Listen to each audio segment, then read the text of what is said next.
probably hear the creek running in the background. I've come to the edge of our Kadijamora garden to have a look at this tree. It's an Australian rainforest tree that comes from the Atherton tablelands in far northern Queensland. Now, it's in the family Proteaceae, so it's a very large family in Australia. Includes things like the Banksia, but also the macadamia, which also comes from rainforests.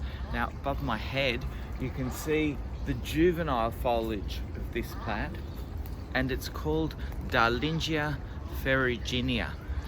These are the juvenile leaves. You can see they're large and beautifully lobed, and on the undersurface they have these coppery brown hairs, and that accounts for its species name. At this time of the year, we've got the flower buds emerging from the ends of these branches. So like most of the members of the family Proteaceae, it's a collection of flowers.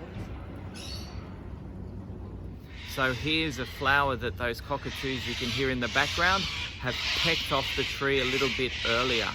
Now, Proteaceae, generally their flowers are what we see as the kind of spectacular part is an inflorescence. So it's a collection of tiny flowers, and you can see them here along the stem. What you might also be able to see is this part of the flower that's emerged well above the what we call tepals. So they're not quite petals, but similar to.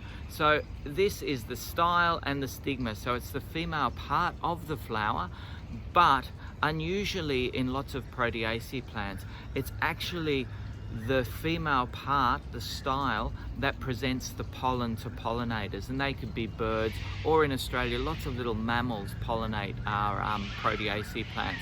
So the stigma and style is curled up inside these tepals.